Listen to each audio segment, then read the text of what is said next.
Along the sun-scorched border of New Mexico, where the Sacramento Mountains meet endless stretches of farmland, a legendary Navy SEAL is about to remind the world why America's elite warriors never truly retire.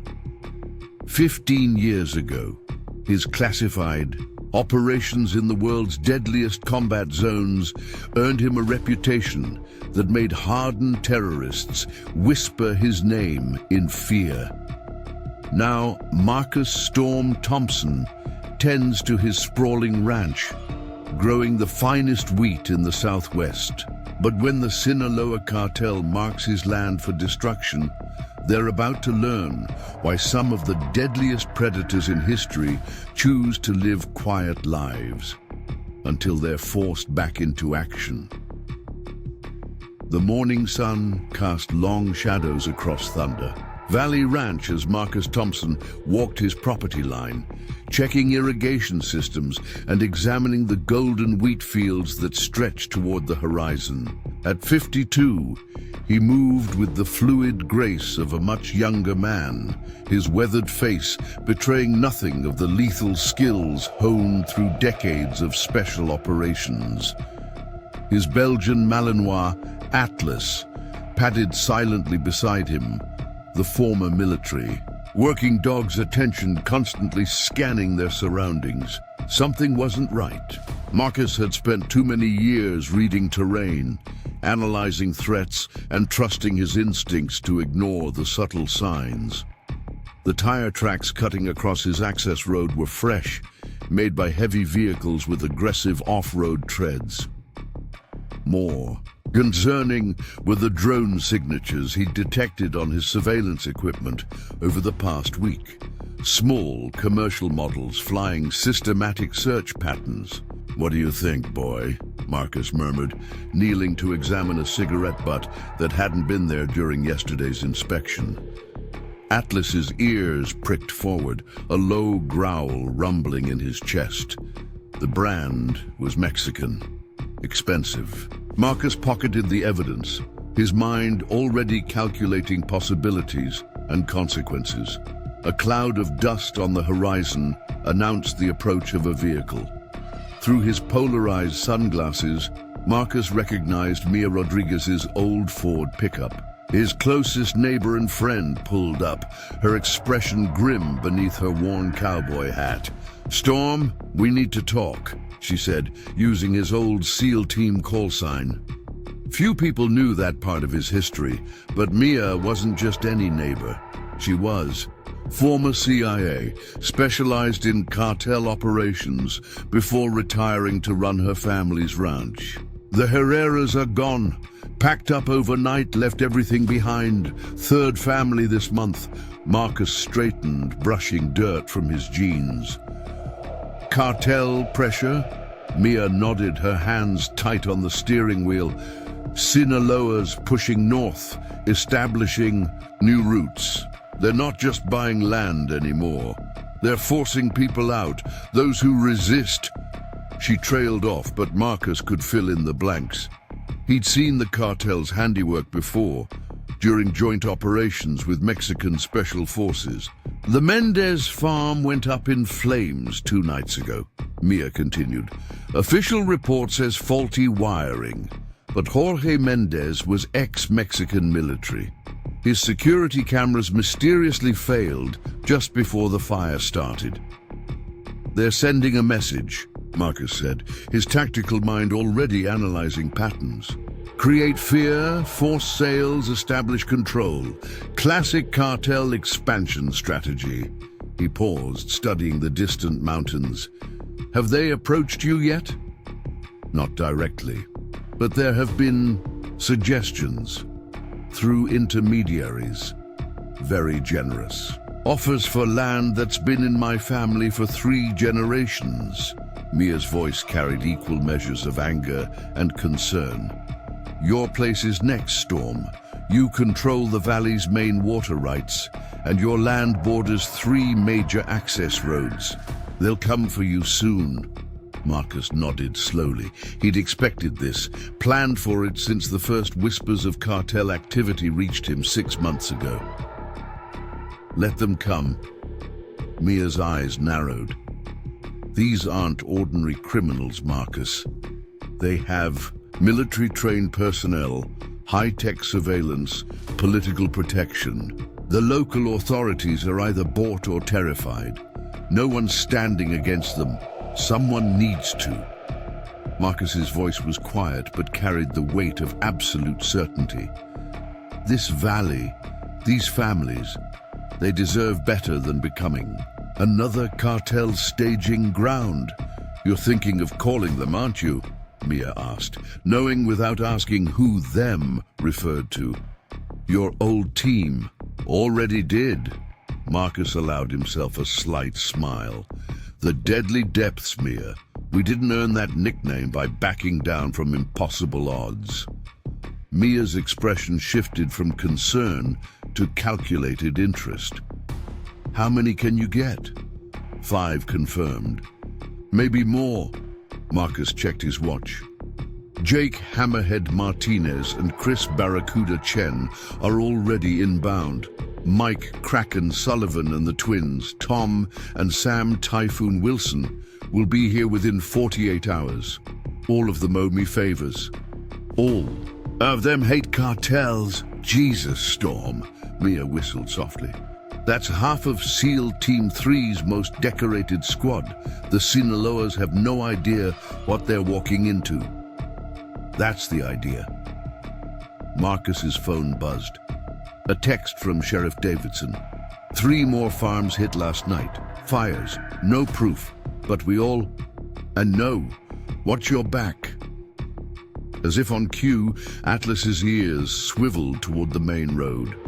3 black SUVs appeared, moving slowly past Marcus's front gate.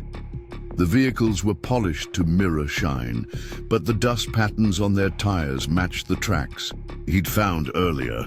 They were checking sight lines, mapping approaches, probably using sophisticated surveillance equipment to analyze his property's defenses. Reconnaissance, Mia observed. Professional. Those aren't ordinary cartel soldiers. No, Marcus agreed. Ex-military, probably Mexican special forces. See how they maintain perfect spacing? How they slow at key vantage points? They're good. Good enough? Against a normal rancher? More than good enough. Against 5 Navy SEALs with a combined 50 years of combat experience? Marcus's smile didn't reach his eyes. They're about to learn the difference between being well-trained and being legendary. Maya's phone chimed with an alert from her own surveillance network. More vehicles coming up from the south. Looks like they're done with subtle reconnaissance. You sure about this, Storm? Mia, you know what happens if we let them take the valley. The drugs, the violence, the human trafficking, it all follows. These families, this land, they deserve protection. Marcus's voice carried the quiet authority that had helped him lead men through the world's most dangerous operations. Sometimes the only way to stop evil is to show it what real warriors look like. The SUVs made another pass, slower this time. Through his peripheral vision, Marcus caught the glint of high-end optical equipment. They were photographing everything, building a tactical assessment of what they assumed was just another defenseless farm. Atlas remained perfectly still beside him, years of military training evident in every muscle. They'll come at night, Marcus said, already gaming out scenarios. Probably start with intimidation, burn some crops, maybe shoot some livestock.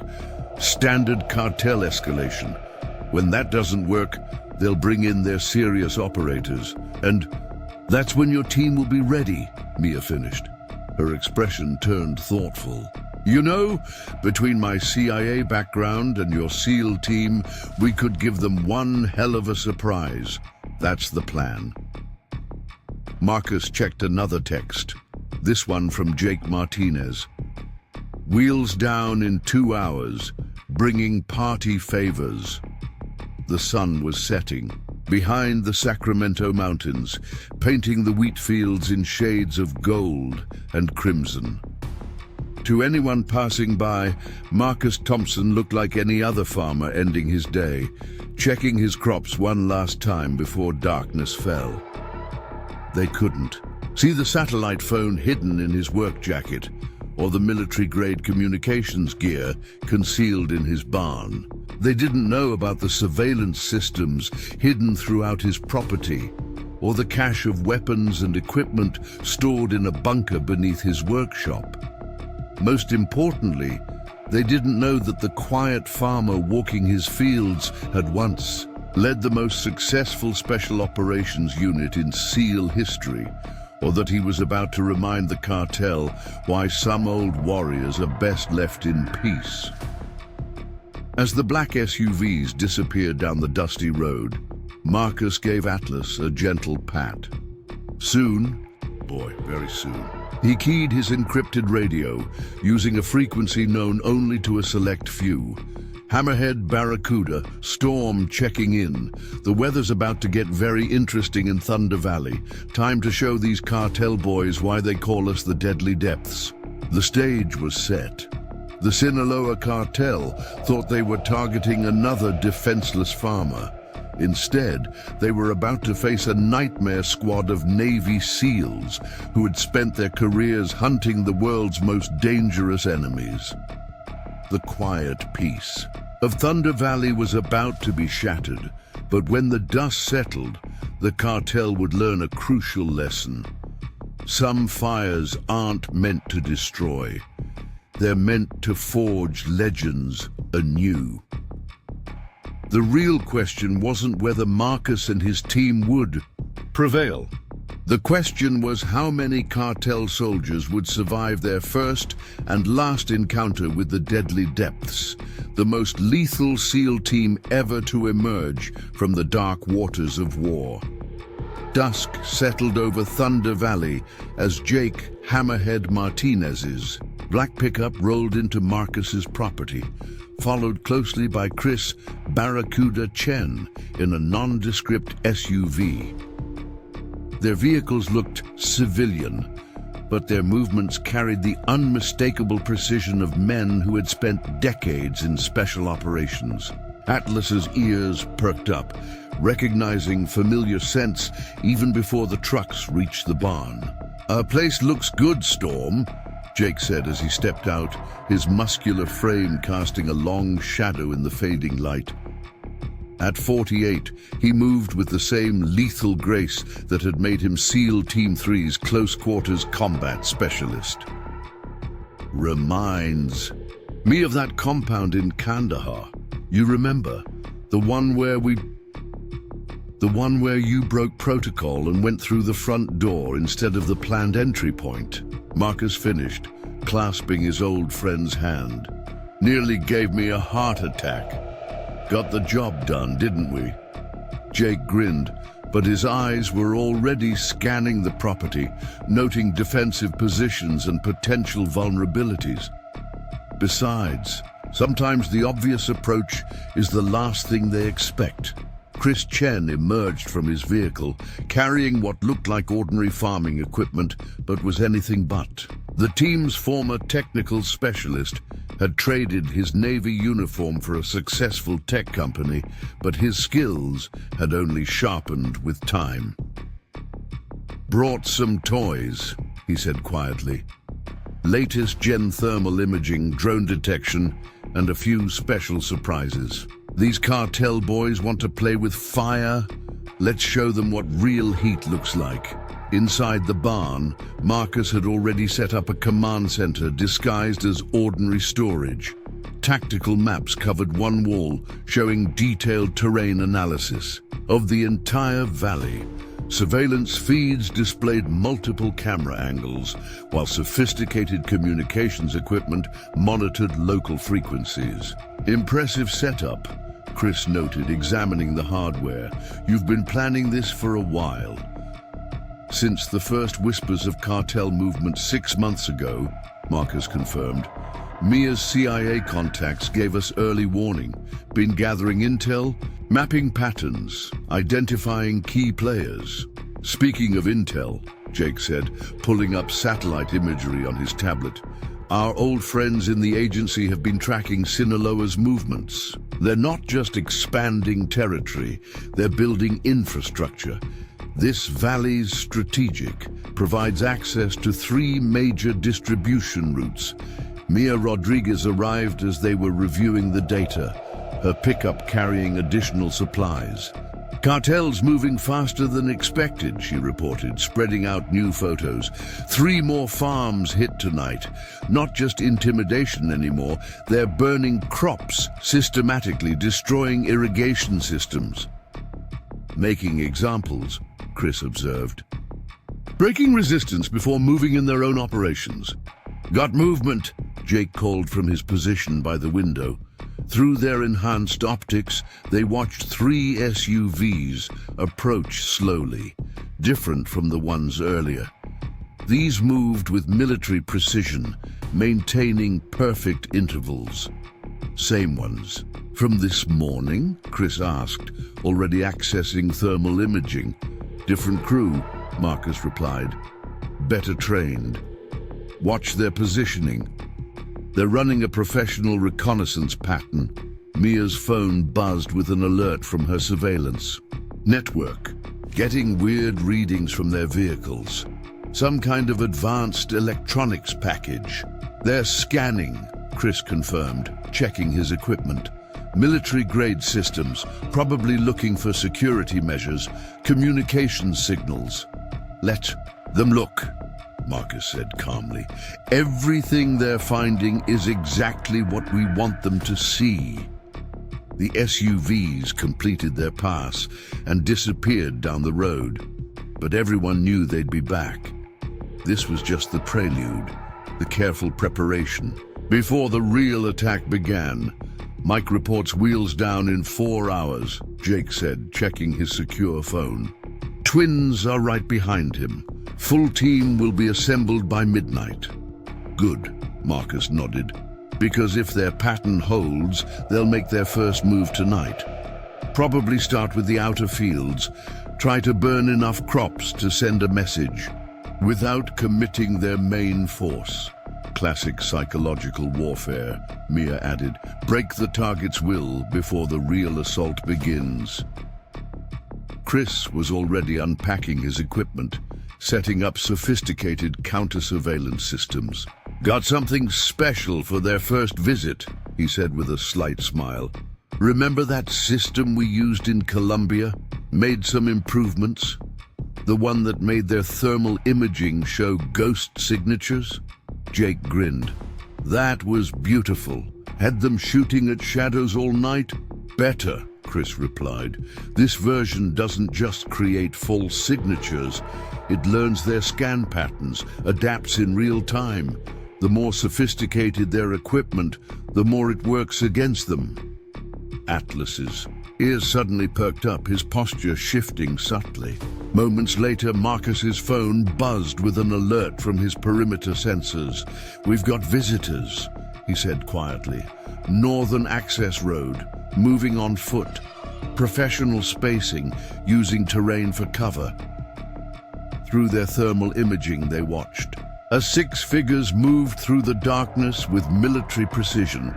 Their movement patterns screamed special forces training, probably former Mexican military now working for the cartel.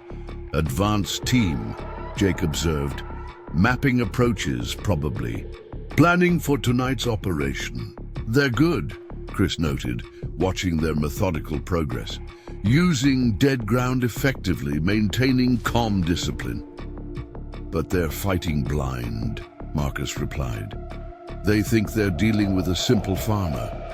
Every position they're marking, every approach they're planning, it's all part of the trap.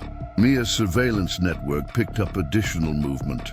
More vehicles staging on the county road, about 5 miles out. Looks like they're setting up a command post. They're taking this seriously, Jake said. This isn't just some local cartel. Crew, these are their elite operators. Good, Marcus replied, checking his weapons. Means when we shut them down, the message will be clear. This valley is off limits. Chris's equipment suddenly registered new signatures. Got drones incoming. Small commercial models, but they're running a search pattern, thermal and optical packages. Right on schedule, Marcus noted. Mia, you want to show them our valley's anti-air capabilities? Mia smiled, activating a system she'd helped design. Across the property, hidden jammers came to life, creating a sophisticated electronic warfare net that would make any drone sensors useless while making it appear like simple interference. Beautiful, Chris commented as the drones began to drift off course, their operators probably assuming they'd hit dead zones. They won't even realize their recon is compromised. The night deepened as they finished their preparations. Mike "Kraken" Sullivan arrived first, his massive frame filling the barn doorway. The team's heavy weapons specialist had gotten stronger since leaving the Navy, if that was possible. Brought some party favors, he rumbled, unloading cases of specialized equipment.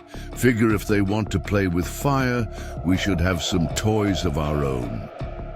The Wilson twins, Tom and Sam, arrived last, moving with the synchronized precision that had made them the team's most lethal sniper pair.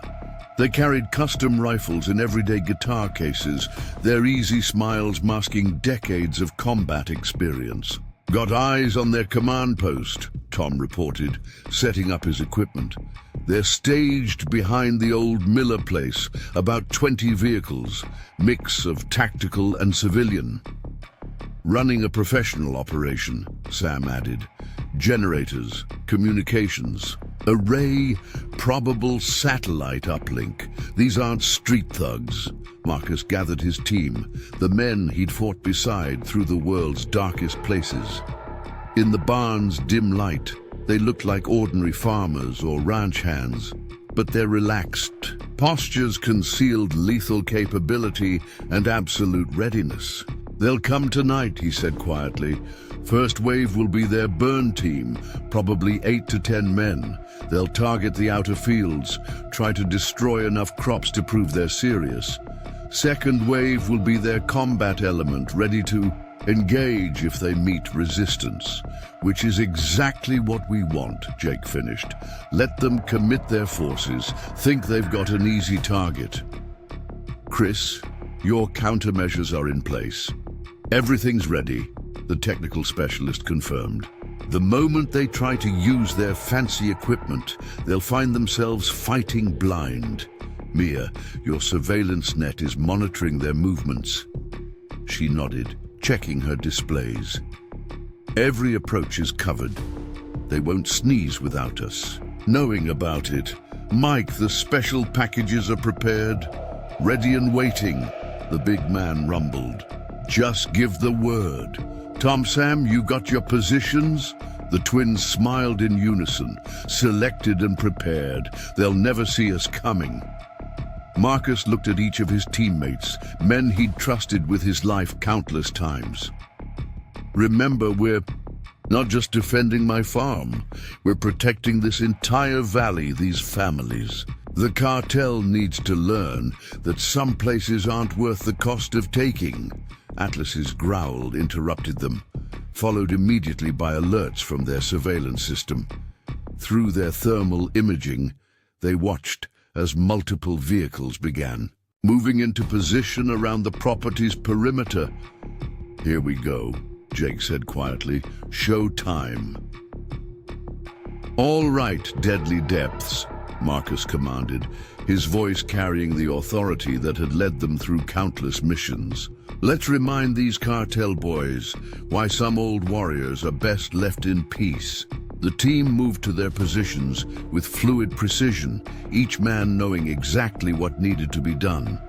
The night was about to erupt into carefully orchestrated chaos, and the Sinaloa Cartel was about to learn why SEAL Team 3's most legendary squad had earned their fearsome reputation.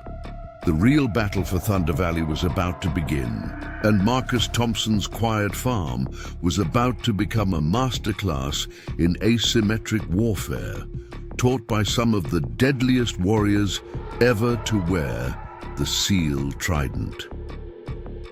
The night air crackled with tension as Marcus watched the cartel's burn team approach through his thermal optics. 8 men moved with military precision through his outer wheat fields, carrying specialized incendiary equipment. Their movement patterns confirmed his initial assessment. These weren't ordinary cartel soldiers, but former Special Forces operators.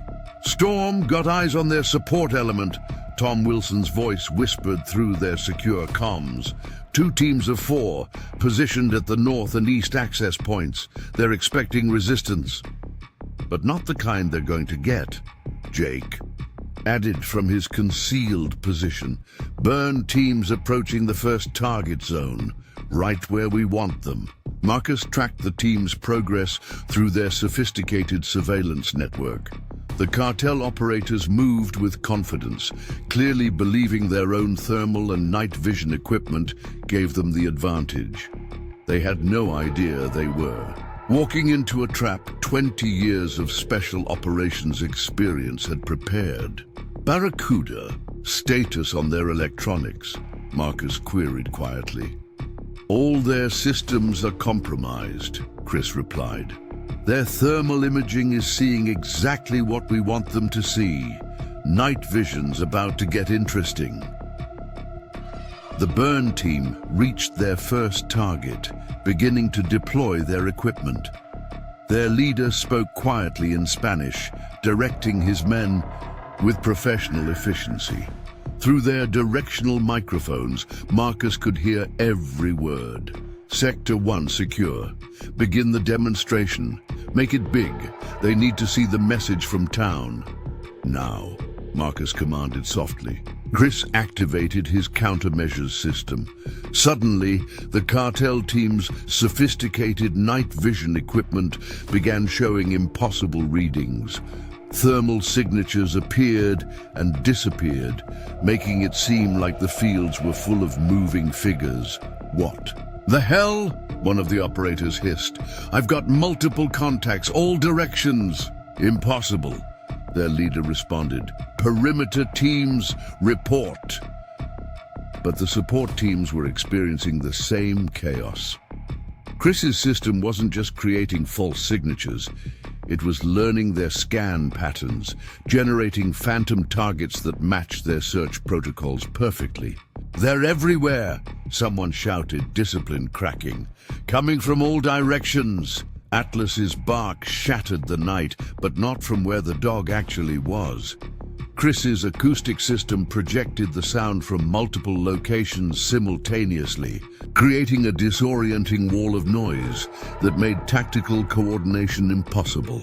"Steady," their leader commanded, but uncertainty had crept into his voice. "Hold positions, switch to visual confirmation only." That's when Mike Sullivan's special packages activated. Across the field, carefully prepared charges created controlled fires that burned in impossible patterns, forming corridors of flame that moved against the wind. The cartel team found themselves surrounded by fire that seemed to have a mind of its own. "Dios mío," one of them whispered. "This isn't natural." Mia's voice came through their tactical net. "Command post is spinning up. They're deploying their quick reaction force." "Right on schedule," Marcus replied. "Tom, Sam, you're up." The Wilson twins had positioned themselves perfectly. As the cartel's reinforcement vehicles approached, precision shots disabled their engines. Not catastrophic damage, just enough to strand them at exactly the wrong positions. "Vehicles disabled," Tom reported calmly. "They're deploying on foot, exactly where we predicted."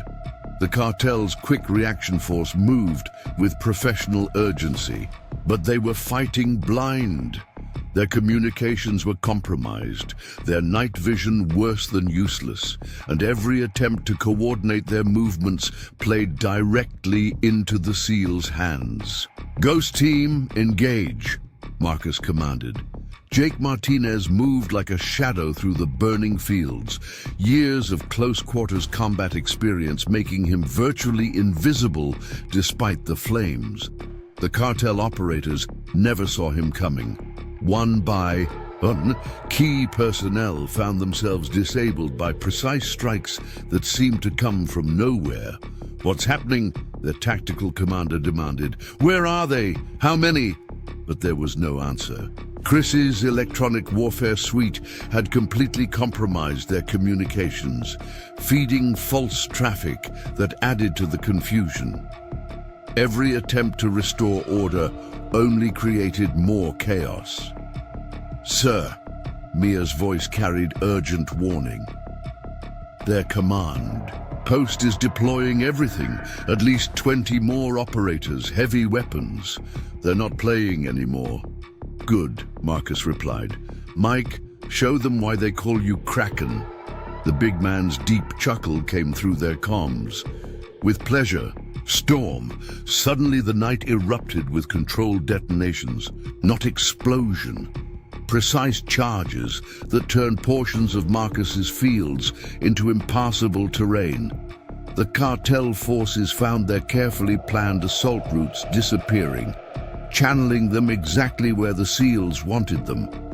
"They're adapting," Chris reported, monitoring their communications. "Switching to old-school tactics, hand signals, and direct visual coordination." "Let them," Marcus replied, "because that's exactly what we planned for." The cartel's main force had arrived, deploying with impressive efficiency despite their technical difficulties. Their commander was good, quickly organizing his men into small units that could operate independently of compromised communications. "Target patterns are shifting," Tom reported from his sniper position. "They're starting to realize this isn't a normal farm defense." "Time to show them just how abnormal it is," Marcus commanded. "Deadly depths, execute phase 2. The real battle for Thunder Valley was about to begin. The cartel had brought their elite operators, their best equipment, and their most sophisticated tactics. But they were about to learn why SEAL Team 3's most legendary squad had earned their fearsome reputation. Atlas's bark echoed through the night again, but this time it was different.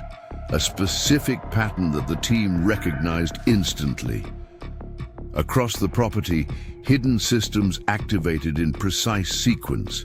The burning fields, which the cartel thought were their work, revealed themselves as carefully prepared killing grounds. "Sir," one of the cartel lieutenants reported in Spanish, "something's wrong.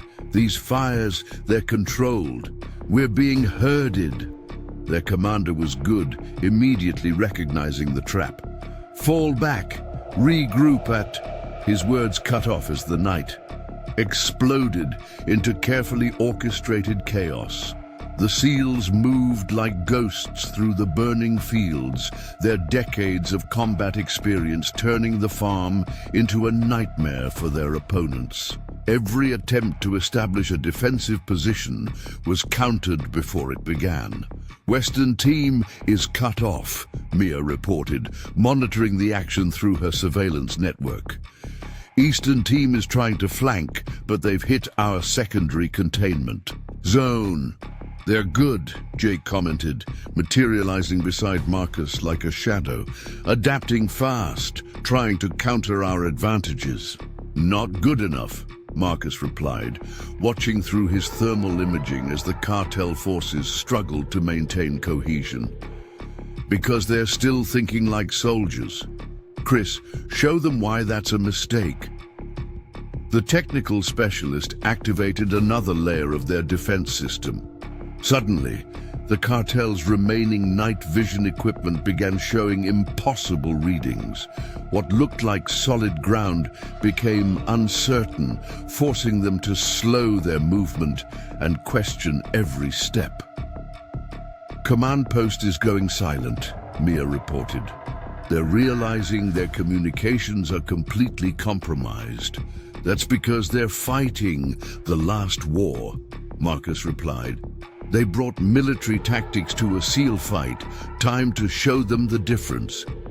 The Wilson twins moved like synchronized shadows, their precision fire creating the illusion of a much larger force. Every shot was calculated, disabling without killing, adding to the psychological impact of the attack. "Contact front!" A cartel operator shouted. "No, left! They're everywhere!" But they weren't everywhere. The deadly depths were exactly where they needed to be, using decades of special operations experience to control the battlefield completely. The cartel's professional operators found themselves fighting phantoms that struck with surgical precision before disappearing into the night. Mike Sullivan's deep voice rumbled through their comms. "Storm, they're bringing in their heavy weapons. Looks like vehicle-mounted equipment." "Right on schedule," Marcus replied. "Mia, activate the final containment protocols." The CIA veteran triggered systems she had helped design. Across the property, carefully prepared defensive measures activated. In sequence, the cartel's attempt to bring in heavy weapons suddenly became another vulnerability, as their vehicles found themselves trapped in terrain that seemed to shift beneath their wheels. "Status," Marcus commanded. "North team neutralized," Jake reported. "Non-lethal takedowns confirmed." "East and west approaches secured," the Wilson twins added in unison. "Command post is in chaos," Chris confirmed. "Their communications are showing total breakdown of tactical coordination." "Sir," Mia's voice carried urgent warning, "they're calling in everything. Multiple vehicles approaching from the south. Heavy weapons, professional operators. This is their elite reaction force." Marcus watched through his thermal imaging as new signatures appeared on the horizon. The cartel was committing everything now, bringing in hardware that would make even military commanders pause.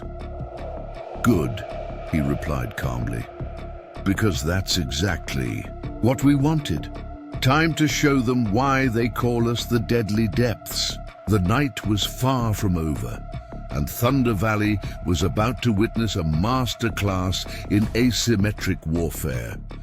The cartel had brought their best operators, their most sophisticated equipment, and their most aggressive tactics. But they were about to learn why some old warriors are best left in peace, and why SEAL Team 3's most legendary squad had never lost a fight. The cartel's elite reaction force arrived like a dark tide, vehicle headlights cutting through the smoke from the burning fields. Through his thermal optics, Marcus counted 12 vehicles, a mix of armored SUVs and modified tactical trucks, carrying heavy weapons. "That's a lot of hardware," Jake observed from his position. "Military grade. Someone's been shopping at the black market." "Multiple crew-served weapons," Tom reported from his sniper perch. "Heavy machine guns, maybe something bigger. These aren't cartel thugs. This is a professional military force." "Reading advanced electronics packages," Chris added, monitoring his sensors. "Latest generation night vision, thermal imaging, encrypted tactical communications. They've brought their A-game." The vehicles deployed with precise coordination, establishing overlapping fields of fire while teams of operators moved to secure key terrain. Their tactical awareness was impressive. They'd clearly studied the property's layout in detail. "Sir," Mia's voice carried urgent warning, "intercepted communications suggest their commander is someone we know. Miguel Ramirez." "El Cazador," Marcus said quietly. Mexican Special Forces commander turned cartel enforcer. We crossed paths with him in Colombia. Remember? The mountain operation, Jake confirmed. He's good, Storm. Real good. But not good enough, Marcus replied. Because he's still thinking like a conventional commander. Deadly Depths execute Phase 3. The cartel force advanced with professional precision, using their heavy weapons to suppress potential defensive positions, while their infantry teams moved forward in textbook assault formations. Their night vision equipment swept the darkness, seeking targets. That's when Chris's most sophisticated countermeasures activated. Suddenly, their expensive electronic warfare suite began feeding them impossible data. Thermal signatures appeared and vanished, movement patterns defied physics, and their tactical communications filled with ghost traffic that seemed perfectly legitimate. "What is this?"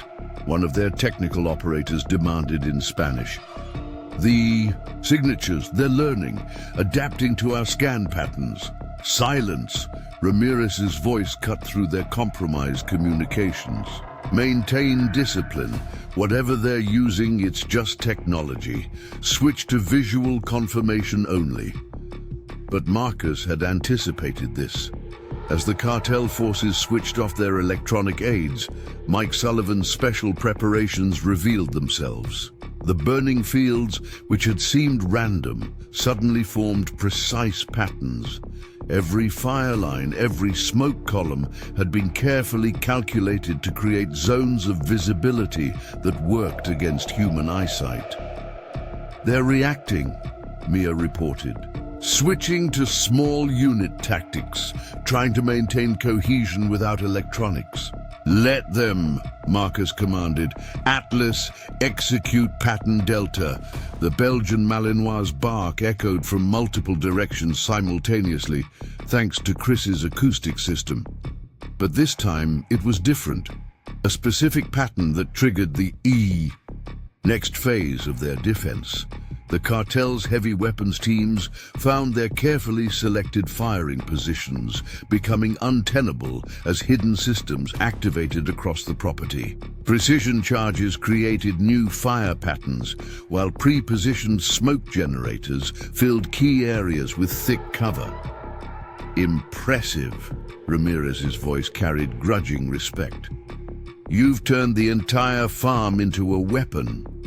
But we still have superior numbers and firepower." "Numbers don't matter in the dark," Marcus replied, letting his voice carry across their frequencies. "And firepower is useless if you can't find your target." The Wilson twins demonstrated this point perfectly. Their synchronized shots disabled key weapon systems with surgical precision, creating gaps in the cartel's suppressing fire.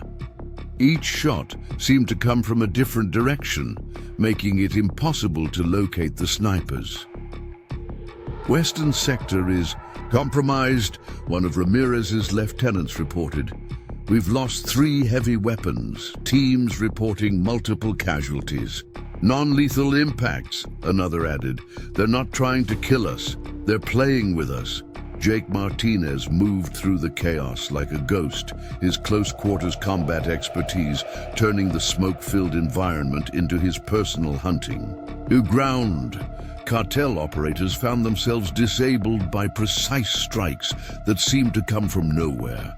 "Pull back to secondary positions," Ramirez commanded. "Regroup," and his words cut off as Mike Sullivan's next surprise activated.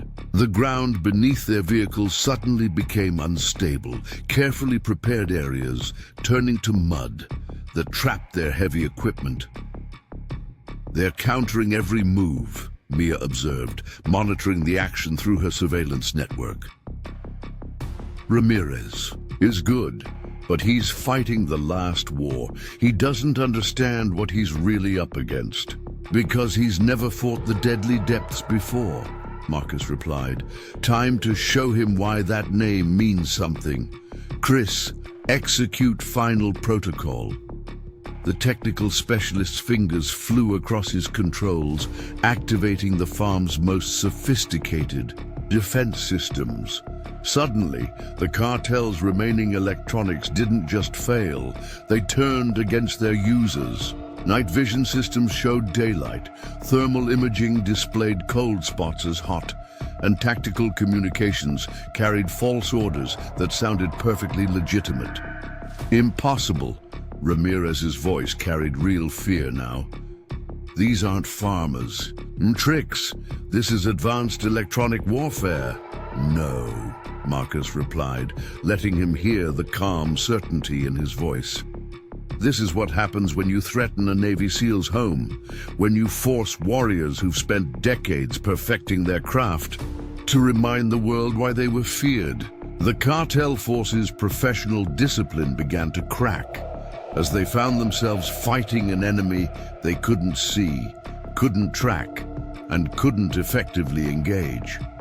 Every attempt to coordinate their response only made things worse. Multiple teams requesting immediate extraction, Mia reported. Their command structure is breaking down. Time to end this, Marcus commanded. Deadly depths, execute killing stroke. The team moved with perfect coordination, decades of combat experience combining with intimate knowledge of the battlefield. Jake materialized from the smoke to neutralize. The key leaders, the Wilson twins' precision fire disabled crucial equipment. Mike Sullivan's carefully planned detonations cut off escape routes. They're falling back, Chris reported. But Ramirez is rallying his core team, 20 operators moving together, trying to maintain tactical cohesion. Let them, Marcus replied. Atlas, attack pattern echo. The Belgian Malinois' bark triggered the final phase. Across the property, hidden systems activated in precise sequence. The burning fields, the smoke, the confused electronics, everything came together in a symphony of tactical warfare. Ramirez's elite team found themselves trapped in a killing zone where every shadow concealed a threat. Every move exposed them to precision fire, and every attempt to fight back only made their situation worse. Enough! Ramirez's voice carried desperate authority. Thompson, I know it's you. I recognize these tactics from Colombia. Name your price. This isn't about money, Miguel, Marcus replied. This is about sending a message. Some places aren't for sale. Some lines can't be crossed. Some old warriors are best left in peace. The night erupted into its final phase as the deadly depths demonstrated why they had earned their legendary status. The cartel's elite force, with all their advanced equipment and professional training, found themselves systematically dismantled by opponents they couldn't effectively fight. Storm, Mia's voice carried urgent warning. Ramirez is calling in his final reserve. Satellite shows heavy vehicles moving up from the south. These aren't just tactical trucks. They're bringing in some serious hardware. Through his thermal imaging, Marcus watched as new signatures appeared on the horizon. Armored vehicles that shouldn't exist north of the border, carrying weapons that would make military commanders take notice. Good, he replied calmly. Because now they're done playing cartel soldiers. Now they're fighting like the military force they really are. And that's exactly what we've been waiting for. The night was about to demonstrate why some of the deadliest warriors in history choose to live quiet lives, and why forcing them back into action is the last mistake their enemies ever make. Thunder Valley was about to witness the full capability of SEAL Team 3's most legendary squad, and the Sinaloa Cartel was about to learn why some old soldiers are best left in peace. The armored vehicles approached through the smoke-filled darkness, their heavy diesel engines growling like predators. Marcus identified them through his thermal optics. modified LAV-25s, light armored vehicles that had mysteriously disappeared from a Mexican military base 6 months ago. Those are serious weapons platforms, Jake observed quietly. 25mm chain guns, heavy armor. They're done playing games. Multiple infantry squads deploying, Tom reported from his sniper position. Elite operators moving in perfect sync with the armor. These guys are military, probably Mexican special forces. Reading advanced targeting systems, Chris added. Monitoring his sensors. Thermal imaging, laser rangefinders, satellite uplink. They've got better gear than most armies. Ramirez's voice carried across their compromised communications, restored confidence evident in his tone. Thompson, last chance. You've impressed me, proven worthy of respect. But now you face real military power. Surrender, and we can discuss terms.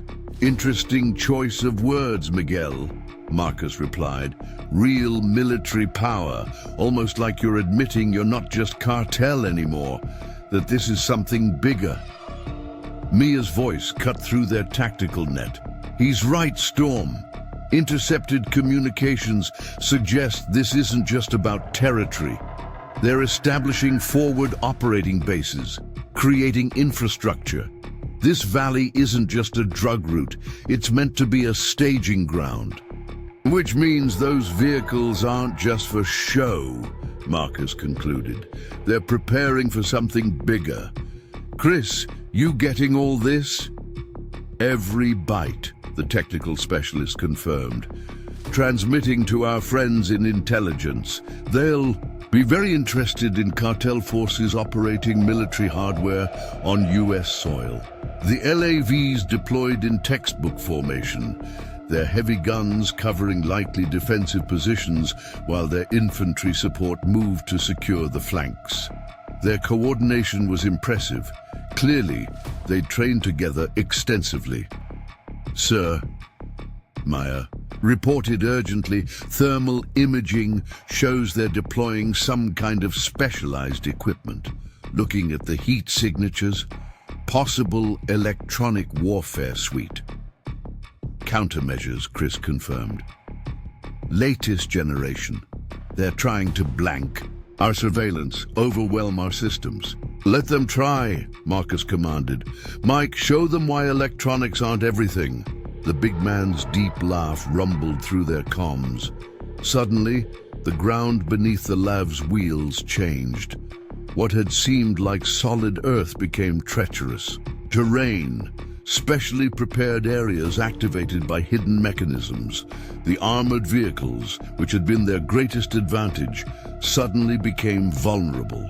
What's happening? One of the vehicle commanders demanded in Spanish. We're losing traction. The ground's not right. Keep pushing, Ramirez ordered. Use the chain guns. Suppress everything. Infantry, move up, and... His words cut off as the Wilson twins demonstrated their legendary accuracy.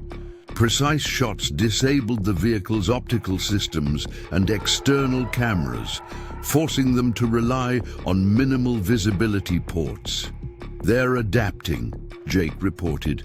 Infantry is moving to protect the vehicle's blind spots. Professional response? These. Guys know their business. But they're still thinking conventionally, Marcus replied.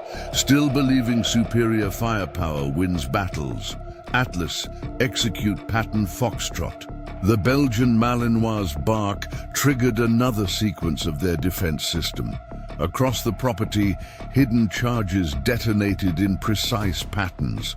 Not explosives, but specially designed smoke generators that filled the battlefield with thick, sensor-resistant cover.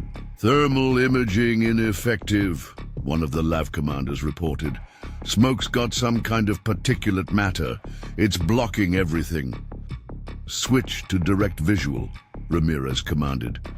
Use the searchlights. But Marcus had anticipated this too. The moment the vehicles activated their powerful lights, Chris's systems turned them against their users. Carefully positioned reflective surfaces and smoke patterns created disorienting effects that made accurate targeting impossible. Multiple systems failing, Maya reported, monitoring the cartel forces' communications.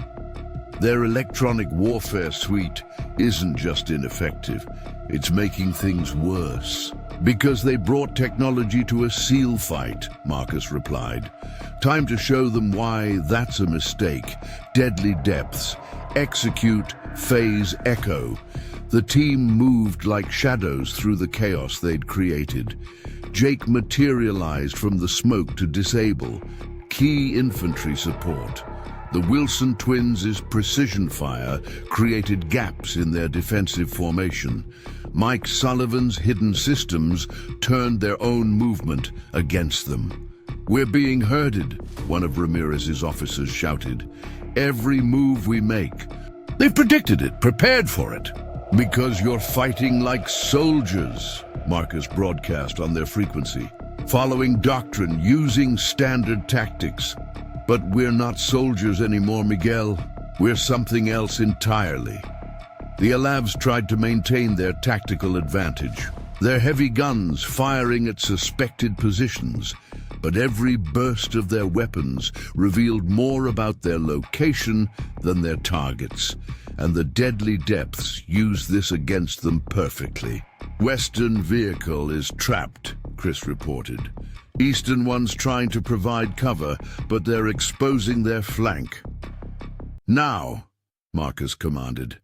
Suddenly, the battlefield transformed.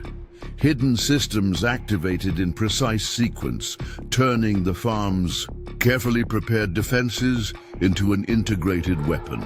The LAVs found themselves caught in killing zones where their armor meant nothing. Their weapons couldn't target effectively, and their supporting infantry was systematically isolated and neutralized. "Impossible!" Ramirez's voice carried genuine fear now. "No one could prepare defenses this sophisticated. This isn't just tactical planning. This is something else. This is what happens when you force retired warriors back into action," Marcus replied calmly. "When you mistake quiet lives for weak ones. When you threaten people who've spent decades perfecting the art of war." The cartel's elite force began to disintegrate as they realized the full scope of what they faced. These weren't just farming tricks or clever ambushes. This was a masterclass in asymmetric warfare, delivered by some of the deadliest combat veterans alive. "Storm!" Mia's voice carried urgent warning. "Satellite shows more vehicles approaching from the south. Heavy trucks, different configuration. They're bringing in something new." Through the chaos of battle, Marcus watched as new signatures appeared. On their thermal imaging, the approaching vehicles moved differently, carried different heat patterns. Whatever Ramirez had called in, it wasn't standard military hardware. "Those energy signatures," Chris reported, his voice tense. "Some kind of advanced system, similar to what we encountered in that classified operation in..." "I see it," Marcus confirmed. "They're not just using stolen military hardware anymore. They're deploying prototype weapons. Mia, make sure we're recording everything. Our intelligence friends will want solid proof of this." The night was about to enter its most dangerous phase. The Sinaloa Cartel had revealed its true nature, not just a criminal organization, but a sophisticated military force with access to advanced technology. But they were about to learn why SEAL Team 3's most legendary squad had never lost a fight, and why some quiet farmers are best left in peace. The prototype weapons arrived like something out of a military research facility mounted on specially modified trucks that hummed with barely contained power. Through his thermal optics, Marcus analyzed their configuration. Nothing he'd seen before, but the energy signatures were unmistakable. "Those are directed energy weapons," Chris reported, his sensors picking up detailed readings. Similar to the experimental systems we encountered in that classified operation, but more advanced.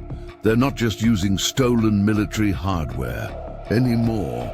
They're fielding bleeding-edge technology, multiple support vehicles, Tom added from his sniper position. Teams setting up what looks like power generation equipment. Whatever those weapons are, they need serious juice to operate. 4 main platforms, Jake observed, positioned to cover all approaches. They're setting up a kill zone, trying to turn our own tactics against us. Ramirez's voice carried new confidence across their compromised communications. Like what you see, Thompson, the future of warfare, paid for by cartel money but developed by the finest military minds money can buy. Your old tricks won't work against this. Interesting. Upgrade, Miguel, Marcus replied calmly. But you're still making the same mistake, thinking technology wins wars. Mia's voice cut through their tactical net. Storm. Intercepted communications suggest these aren't just prototypes. They're running a live-fire test program. We're not just targets. We're their proving ground. The directed energy platforms, powered up with an audible hum that seemed to make the air itself vibrate. Arcs of electricity danced between sophisticated emitters as their targeting systems came online. All conventional electronics will be useless, Chris warned. These weapons don't just destroy equipment, they fry anything with a circuit board. Our normal countermeasures won't work. Then it's a good thing we're not relying on electronics.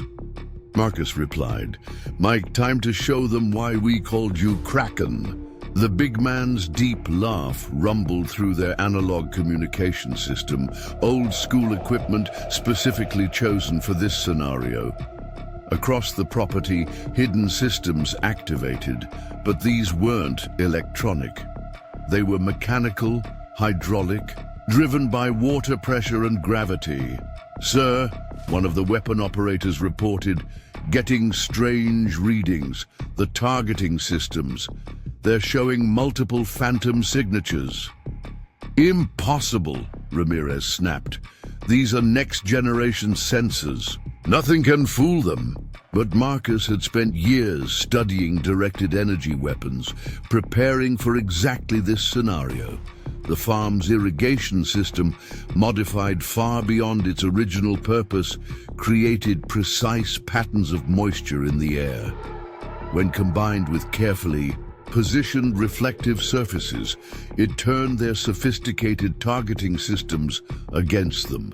They're adapting, Mia reported, switching to manual targeting, trying to burn through everything in their path.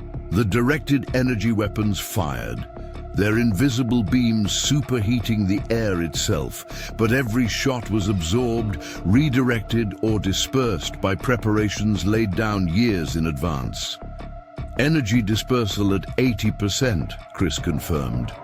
Their weapons are powerful, but they're fighting the environment itself. Every shot they fire just adds more energy to our defensive matrix. Now, Marcus commanded, deadly depths, execute Thunder Run. The team moved with perfect coordination, each man knowing exactly where to be as their most sophisticated countermeasures activated.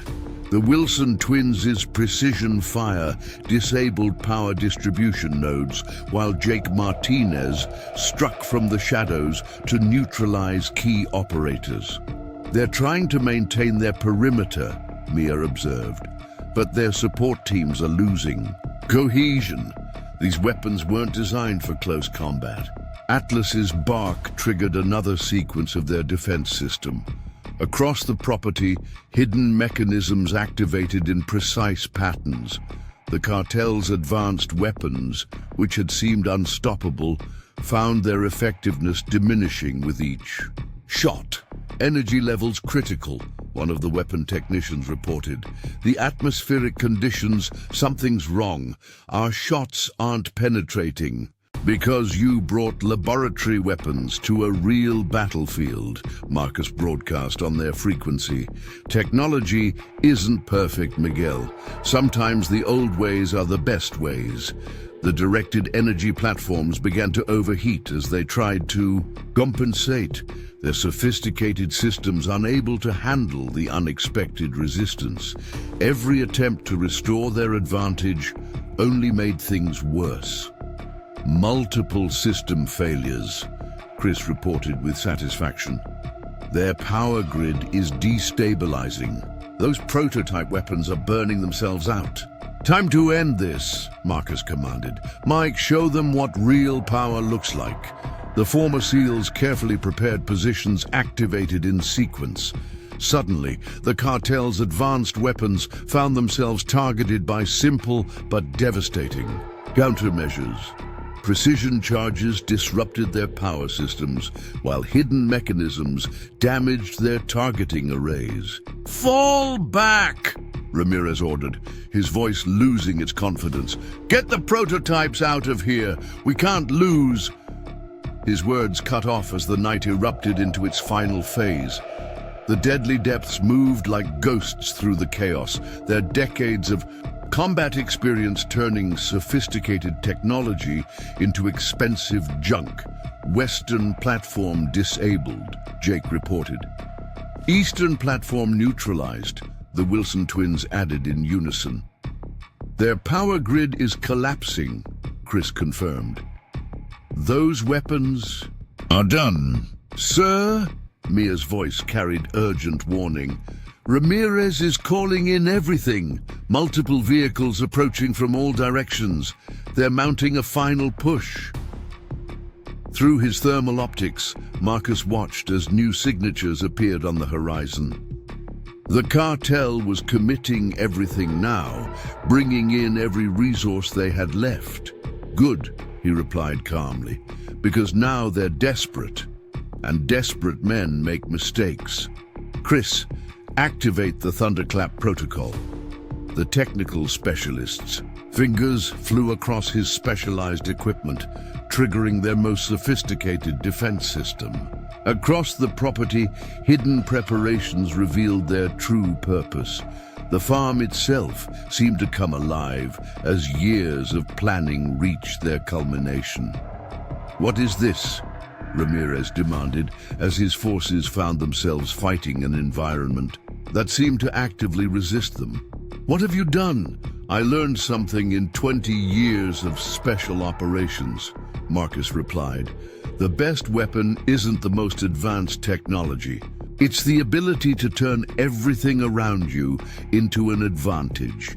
The night had reached its turning point. The cartel had brought their most sophisticated weapons, their best operators, and their most advanced technology. But they were about to learn why the deadly depths had earned their legendary status, and why some quiet farmers are best left in peace. Storm, Mia reported. Multiple vehicles approaching from the south. Energy signatures unlike anything we've seen. They're bringing in something new. Through the chaos of battle, Marcus watched as new threats appeared on their sensors. Whatever Ramirez had called in, it was beyond even the prototype weapons they'd just defeated. Let them come, he commanded, because now they've shown their true colors. Now we know this isn't just about territory or drugs. This is about something bigger. The night was far from over, and Thunder Valley was about to witness the full capability of SEAL Team 3's most legendary squad. The cartel had revealed their true nature, deploying weapons that shouldn't exist outside of military research facilities. But they were about to learn that sometimes the deadliest weapon isn't the most advanced technology. It's the quiet patience of warriors who've spent years preparing for exactly this moment. The new vehicles emerged from the darkness like something out of a classified military program, their sleek profiles defying conventional design. Through his thermal optics, Marcus noted energy signatures that made the previous weapons look primitive by comparison. Those aren't just prototypes, Chris reported, his sensors struggling to classify the readings. Those are next-generation combat systems, the kind of tech that shouldn't exist outside of DARPA labs. 4 main vehicles, Tom confirmed from his sniper position, plus support elements. The crews are different, way they move, handle equipment. These aren't cartel operators. Military contractors, Jake added. High-end ones, the kind governments hire when they need deniable assets. Ramirez's voice carried cold satisfaction across their compromised frequencies. Impressed, Thompson. You've forced my hand, made me reveal resources I'd rather have kept hidden. These aren't just weapons, they're the future of warfare. Getting interesting readings. Mia cut in on their tactical net. Those vehicles are running some kind of active camouflage system, adaptive panels, thermal masking. They can practically disappear at will. The advanced vehicles deployed with precise coordination, their movements displaying capabilities that seem to defy physics. Panels on their surface shifted and changed, making them nearly invisible to normal observation. Their targeting systems are like nothing I've seen, Chris warned. Quantum radar, maybe. Our usual countermeasures won't work against this. They don't need to, Marcus replied calmly, because they're still making the fundamental mistake. Like, show them why sometimes the old ways are best. The big man activated another layer of their defenses. Across the property, hidden systems powered up. But these weren't electronic countermeasures. They were mechanical traps, powered by water pressure and gravity, designed to defeat even the most sophisticated technology. Sir, one of the vehicle commanders reported, ground sensors showing anomalous readings. The terrain, it's not matching our data. Because you're relying on technology to tell you what's real, Marcus broadcast on their frequency. Sometimes the best weapon is the land itself. The advanced vehicles pressed forward, their active camouflage making them nearly invisible. But Marcus had prepared for this, studying cutting-edge military technology and developing countermeasures that didn't rely on electronics. They're splitting up, Mia reported, trying to surround our position. These crews know what they're doing. Let them think they have the advantage, Marcus commanded. Deadly depths, execute phase Omega. The team moved like shadows through their carefully prepared killing ground. The Wilson twins took position with their specialized rifles, not modern sniper weapons, but precisely crafted mechanical systems designed to work against electronic countermeasures. Target acquired, Tom reported calmly. Firing solution confirmed, Sam added. Their synchronized shots struck with devastating precision, not at the vehicles themselves, but at carefully selected points in the terrain around them. Suddenly, the advanced combat systems found their sophisticated mobility compromised by simple physics. We're losing traction, one of the crews reported. The ground, it's shifting. Because you brought laboratory weapons to a farmer's fight, Marcus replied. Atlas, execute pattern Sierra. The Belgian Malinois bark triggered another sequence of their defense system. Across the property, hidden mechanisms activated in precise patterns. The cartel's advanced vehicles, which had seemed unstoppable, found themselves fighting an environment that actively resisted them. Multiple system failures, Chris reported with satisfaction. Their active camouflage is failing. The atmospheric conditions we created are playing havoc with their adaptive panels. Jake moved through the chaos like a ghost, his decades of close-quarters combat experience letting him strike at the vehicle's vulnerable points. Every hit was precisely calculated. They're adapting, Mia warned, switching to some kind of autonomous mode. The vehicles are operating independently of their crews. Perfect, Marcus replied, because that's exactly what we wanted. Chris, execute override protocol. The technical specialist activated their most sophisticated countermeasure. The farm's defensive grid, which had seemed primitive compared to the cartel's advanced technology, revealed its true purpose. "What's happening?" Ramirez demanded as his vehicles began behaving erratically. "These systems are unhackable." "Nothing's unhackable, Miguel," Marcus replied, "especially not when you design the hack before the system exists. 20 years of studying military technology, preparing for every possibility.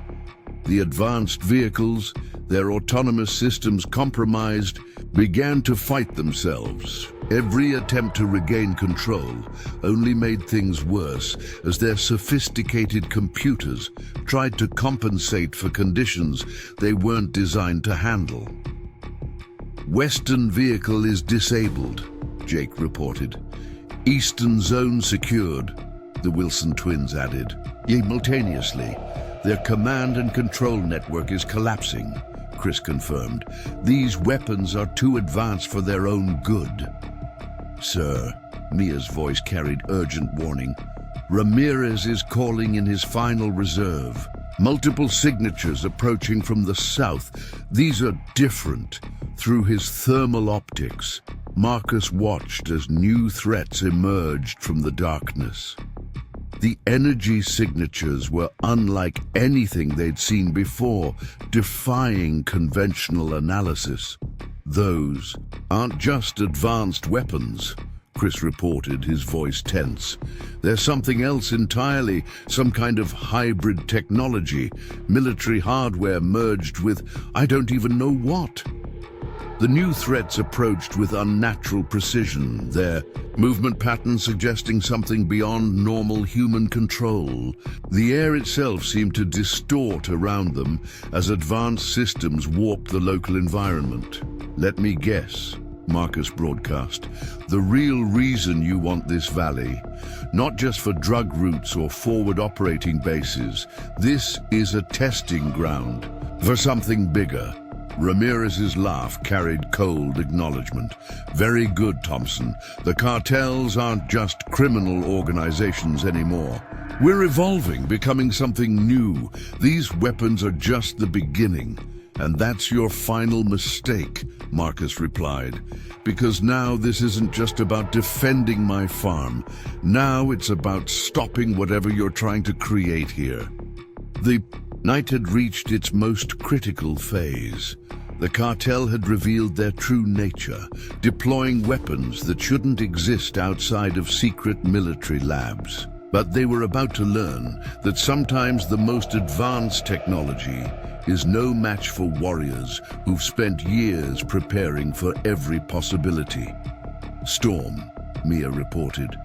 "These new signatures, they're like nothing in any database.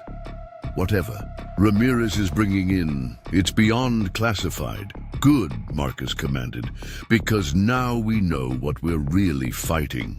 Time to show them why the deadly depths earned our reputation, why some quiet farmers are best left in peace." The night was about to demonstrate that in the eternal battle between technology and experience, between advanced weapons and prepared warriors, the decisive factor isn't the sophistication of the tools. It's the skill and determination of those who wield them. The hybrid weapons emerged from the darkness like something out of a science fiction nightmare, their forms seeming to shift and change as advanced technology warped the space around them. Through his thermal optics, Marcus observed energy patterns that defied conventional physics. "Those aren't vehicles anymore," Chris reported, his sophisticated sensors struggling to make sense of the readings. "They're some kind of integrated combat system. The technologies merged with the operators themselves. I count 6 primary units, Tom confirmed from his sniper position. The crew's, something's wrong with their movement patterns. Too precise, too coordinated, almost like they're linked together. They're running some kind of neural interface, Jake added, observing through his optics. Direct mind-to-machine control. We've heard rumors about this tech, but it wasn't supposed to exist yet. Ramirez's voice carried triumphant satisfaction. Across their compromised communications, behold the future of warfare, Thompson. Not just machines, not just weapons, but a perfect fusion of human and technology. Your outdated tactics are useless against this. Getting bizarre readings, Mia cut in urgently. The neural interfaces aren't just controlling the machines, they're networking the operators together. They're functioning as a single combat entity. The hybrid units moved with impossible coordination. Their advanced systems, allowing them to perceive and react as one. Local electronic systems failed as their presence disrupted normal electromagnetic fields. Conventional countermeasures are ineffective, Chris warned. They're operating on principles we barely understand. Even our analog systems are being affected by whatever field they're generating. Then we adapt, Marcus replied calmly. Because they've forgotten the most basic rule of warfare. Mike, demonstrate why the simplest solutions are often the best. The big man triggered their most primitive defenses. Systems based on mechanical principles that predated electronics. Across the property, hidden mechanisms activated, powered by nothing more sophisticated than water pressure and gravity. Sir, one of the hybrid operators reported, their voice carrying an artificial echo from the neural interface. Terrain is compromised. Standard mapping algorithms are failing. Because you're relying on computers to understand nature, Marcus broadcast. Some things can't be reduced to ones and zeros. The hybrid units pressed forward, their advanced technology allowing them to move in ways that seemed to defy natural law. But every step brought them deeper into Marcus's carefully prepared killing. Ground. They're establishing a neural field, Mia reported. Whatever these things are, they're reshaping the local environment to suit their operational parameters. Perfect, Marcus responded, because that's exactly what we wanted. Deadly depths, execute phase infinity. The team moved with practiced precision, each man knowing exactly how to counter technology with experience.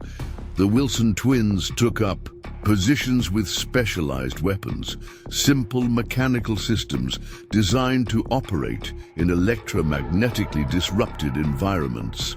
Targeting solutions ready, Tom reported. Synchronizing manual adjustments, Sam added. Their coordinated shots struck with devastating effect, not at the hybrid units themselves, but at carefully prepared points in the surrounding terrain. Suddenly, the advanced combat systems found their sophisticated movement algorithms failing against basic physics. Neural field destabilizing, one of the integrated operators announced. Local reality parameters exceed compensation capability. That's because you're fighting the wrong battle, Marcus replied. Atlas execute pattern Omega. The Belgian Malinois bark triggered their most sophisticated countermeasure, but this wasn't based on electronics or advanced technology. It was based on understanding how natural systems interact, how terrain and atmosphere could be used. As weapons, multiple field coherence failures, Chris reported with satisfaction. Their neural network is trying to compensate, but they can't process what we're doing because it's too simple. Jake moved like a shadow through the chaos, striking at points where man met machine. His decades of close-quarters combat experience, letting him exploit vulnerabilities that no amount of advanced technology could protect. The network is fragmenting, Mia warned. But something else is happening. The operators, they're pushing their integration deeper, trying to achieve total neural fusion. That's their final mistake, Marcus commanded, because now they're not just fighting us, they're fighting their own humanity. Chris, execute sundering protocol. The technical specialist activated their last defensive system, not an electronic countermeasure, but a carefully designed series of sensory inputs that exploited the weaknesses inherent in neural interfaces. What's happening? Ramirez demanded as his hybrid units began to lose cohesion. The integration field, it's collapsing. Because you forgot something crucial, Miguel, Marcus replied. The human mind isn't meant to be networked. Push it too far, and it instinctively rebels. The hybrid units, their neural interfaces overwhelmed by carefully designed stimuli, began to turn on themselves. The very technology that made them formidable became their greatest weakness as human consciousness fought against machine control. Western sector neutralized, Jake reported. Eastern units disabled, the Wilson twins confirmed together. Their neural network is experiencing total cascade failure, Chris added. The integration field is collapsing. Sir, Mia's voice carried. Final warning. Ramirez is activating some kind of fail-safe. Energy readings are going critical. Whatever these things are, they're about to overload. Through his thermal optics, Marcus watched as the hybrid units began to emit dangerous levels of energy. The integration field that bound operator to machine was destabilizing, threatening to release its power catastrophically. Last chance, Miguel, Marcus broadcast. Shut them down, or this ends badly for everyone. You don't understand, Ramirez replied, his voice distorted by failing neural interfaces. These aren't just weapons. They're the next stage of human evolution. The cartels aren't just building an army, we're creating a new species. And that's why you have to be stopped, Marcus responded. Because some lines weren't meant to be crossed. Mike, execute final protocol. The big man activated their ultimate countermeasure. Systems designed not just to defeat advanced technology, but to safely contain its failure. Across the property, hidden mechanisms engaged in precise sequence, creating a controlled environment for the coming detonation. Neural containment failing, one of the hybrid operators reported, their humanity reasserting itself through the breaking interface. Integration field reaching critical mass. The night had reached its final moment of truth. The cartel had revealed not just advanced weapons or sophisticated technology, but an attempt to fundamentally change the nature of human warfare. They were about to learn why some boundaries exist for a reason, and why the deadliest warriors are those who understand the value of remaining human. Storm, Mia reported, the energy readings, they're beyond anything we've prepared for. If those units detonate, they won't, Marcus commanded. Because we're not just fighting their technology anymore, we're fighting for the humanity of those operators. Time to remind them why the mind can't be networked, and why some quiet farmers understand more about nature than all their advanced science. The night was about to demonstrate that in the eternal struggle between human and machine, between natural law and artificial advancement, the decisive factor isn't the sophistication of the technology. It's the wisdom to know when to stop pushing against the boundaries of what should be possible. The hybrid unit's energy signatures reached critical levels as their neural interfaces began to break down, the forced fusion of human and machine collapsing under its own impossible weight. Through his thermal optics, Marcus watched as the operators fought their own technology, their humanity struggling to reassert itself. Integration field collapse imminent, Chris reported, his sensors showing dangerous energy spikes. When those neural interfaces fail, the power discharge could level everything within a mile. Not just energy, Mia added urgently. The neural network, it's affecting the operators' minds. If we don't find a way to safely disconnect them, the mental feedback could be catastrophic. Multiple units showing critical instability. Tomai confirmed from his position. The human elements are fighting the machine control, but the fail-safes are forcing deeper integration. Jake moved like a ghost through the chaos, his decades of combat experience letting him read the situation with perfect clarity.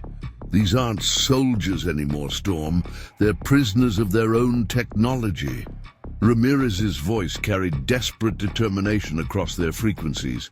You don't understand what we're creating here. The perfect fusion of human intuition and machine precision. The next evolution of warfare. No, Miguel, Marcus replied, calmly. You're the one who doesn't understand. The human mind isn't meant to be networked, pushed too hard against nature, and nature pushes back. Mike, initialize salvation protocol. The big man activated their most sophisticated containment system, not just designed to stop the technology, but to save the human beings trapped within it. Across the property, hidden mechanisms engaged in precise sequence. Sir, one of the hybrid operators called out, their voice fluctuating between human and machine tones, neural cohesion failing. The interface, it's burning through our minds. Fight it, Marcus broadcast on all frequencies. You're not machines, you're soldiers. Remember who you are. The hybrid units began to move erratically as their operators struggled against the failing technology. Each one was a battlefield where human consciousness fought against machine control. Energy signatures are spiking, Chris warned. The neural interfaces are trying to compensate by drawing more power, but it's just making things worse because they designed their fail-safes backward, Marcus observed. They're trying to preserve the technology at the cost of the human operators. Atlas, execute pattern liberation. The Belgian Malinois' bark triggered another sequence of their defense system. But this wasn't about stopping the hybrid units. It was about saving the people inside them. Containment fields active, Mia reported. But the neural network is fighting us. It's trying to maintain integration even as it destroys itself. Jake materialized beside one of the struggling units, his close-quarters expertise letting him target specific connection points. These interfaces, they're not just controlling the operators, they're rewriting their neural patterns. That's why we have to shut them down correctly, Marcus commanded. A straight deactivation would scramble their minds. Wilson twins, execute synchronized disruption. Tom and Sam's precision shots struck carefully selected points on each hybrid unit, not to destroy but to create specific resonance patterns that worked against the neural integration. It's working, Chris confirmed. The interface harmonics are destabilizing. The human patterns are starting to reassert themselves. Push harder, Ramirez ordered through increasingly distorted communications. The integration must be maintained. The evolution must continue. The only thing continuing here is your descent into madness, Marcus replied. These aren't weapons you're creating, Miguel. They're abominations. The hybrid units reached a critical point as their operators fought with renewed strength against the machine control. Years of military training and human willpower began to overcome artificial restrictions. Neural interface failure cascade initiating. one operator announced, their human voice growing stronger. "The network, it's breaking down." "Let it break," Marcus broadcast. "Fight the machine control. Remember your training, your humanity. Technology can enhance a warrior, but it can't replace the human spirit." Mike's containment systems engaged. Their final phase, creating carefully controlled zones where the failing technology could discharge its energy safely. Each field was precisely calibrated to protect both the operators and the surrounding area. Western units showing signs of liberation, Jake reported. Eastern operators regaining consciousness, the Wilson twins added. "The neural network is collapsing," Chris confirmed. "Human brainwave patterns are stabilizing." "Sir," Mia's voice carried urgent warning. "Ramirez is trying to trigger some kind of deadman switch. If he can't maintain control of the operators, he's going to burn out their neural interfaces completely." Through his thermal optics, Marcus watched as Ramirez's command unit began to emit dangerous levels of energy. The integration field around it warped reality itself as desperate technology fought against human determination. "This is what we are," Ramirez screamed, his voice more machine than man. "The perfect synthesis, the ultimate evolution. We cannot be stopped." "You're wrong, Miguel," Marcus replied calmly. "Because you've forgotten the most important lesson of warfare. The greatest weapon isn't technology or evolution or power. It's the human heart's capacity to choose right over wrong." Deadly Depths execute final liberation. The team moved with perfect coordination, each man knowing exactly how to help free the trapped operators. The Wilson twins created precise disruption patterns, while Jake targeted critical connection points. Mike's containment systems adapted to each new energy surge as Chris's technical expertise guided their efforts. "Neural interfaces entering terminal failure," one of the operators reported, sounding fully human for the first time. "The network, it's burning itself out." The hybrid units began to power down as their operators reasserted control over their own minds.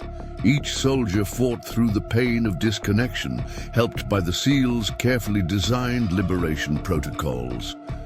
"Western sector secured," Jake reported. "Operators are free, interfaces disabled. Eastern units contained," the Wilson twins confirmed. "Neural integration terminated safely." "The network is dead," Chris added.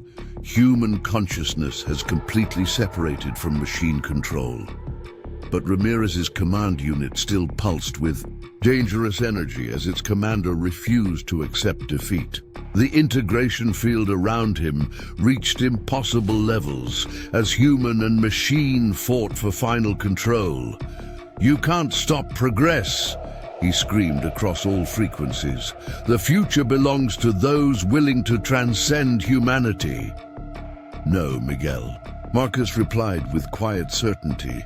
"The future belongs to those who remember what humanity means.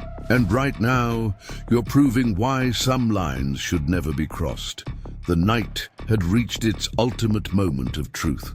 The cartel had revealed not just advanced weapons or sophisticated technology, but an attempt to force human evolution in a direction that violated nature itself. They were about to learn why some boundaries exist for a reason, and why the deadliest warriors are those who understand the value of remaining true to their human nature. "Storm," Mia reported. "Ramirez's unit is going critical. The energy readings. If that interface fails catastrophically, it won't," Marcus commanded, "because we're not just fighting technology anymore. We're fighting to save a man from his own madness. Time to remind him why humanity's greatest strength isn't in transcending our nature, it's in embracing it." The final battle for Thunder Valley wasn't just about stopping an invasion or defeating advanced weapons. It was about saving human souls from technological corruption, and about proving that in the eternal struggle between progress and wisdom, the decisive factor isn't how far you can push the boundaries. It's knowing why those boundaries exist in the first place. Telling and preparing this story took us a lot of time, so if you are enjoying it, subscribe to our channel. It means a lot to us.